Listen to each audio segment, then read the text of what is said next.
What's going on, guys? Welcome back. NFL commentary for you. Do me a favor, like button, subscribe button, criticism in the comment section. Twitter, shutdown safety is my username. I guess it's only admirable of me, after such a successful video, I think 13,000 views in 48 hours, that I talk about the culmination of that video from the NFL perspective, that Vontaze Burfict was suspended 3 games in the 2016 season for essentially what was his body of work this season. And to me, I understand. There's a lot of public outcry based on what happened. A lot of people are angered by what happened, justifiably so. And obviously, in my mind, the NFL has to have a reaction to that. Is it a knee-jerk reaction? I don't know. But penalizing somebody 3 games for the following season for what happened this season, not being, a drug-related offense, seems a bit harsh.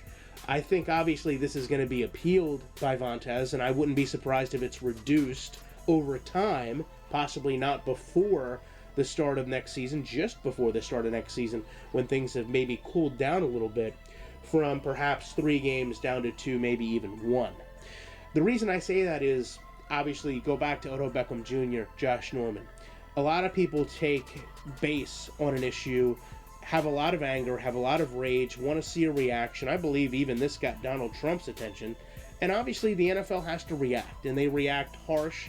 They drop the hammer, in my opinion, fairly boldly on Vontaze Burfict. But if you go back and take a look at the Max Williams hit, Week 17, where Max was away from the play, just a blatant cheap shot.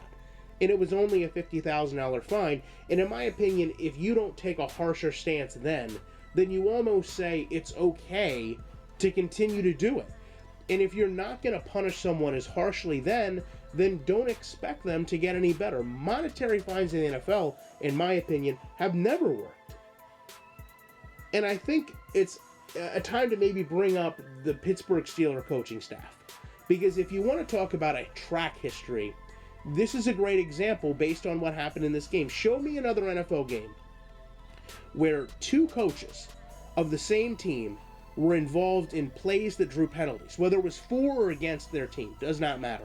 I can't recall that ever happening. And of course, we all remember Mike Tomlin standing in the white on the sideline, getting in the way of Jacoby Jones, rightfully so or not, and impeding a play that really did draw a lot of ire from fans.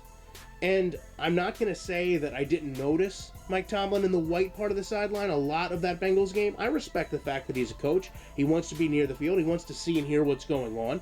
There's a lot of times where he has to talk to referees who are in a much closer proximity to the field than he should be, and he walks over like every other NFL coach does into the white to get to them.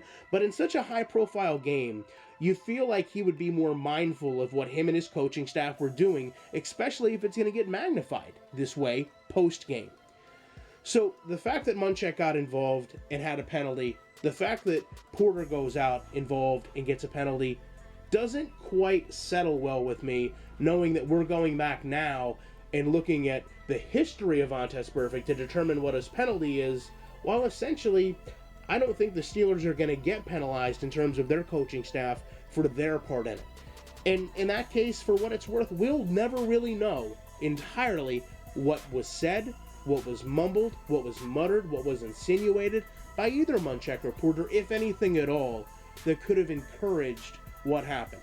But we can definitely go back and see what Vontaze Burfict did. It's clear as day. Love to know your opinions on this. Appreciate you checking it out. Back in the week with more content.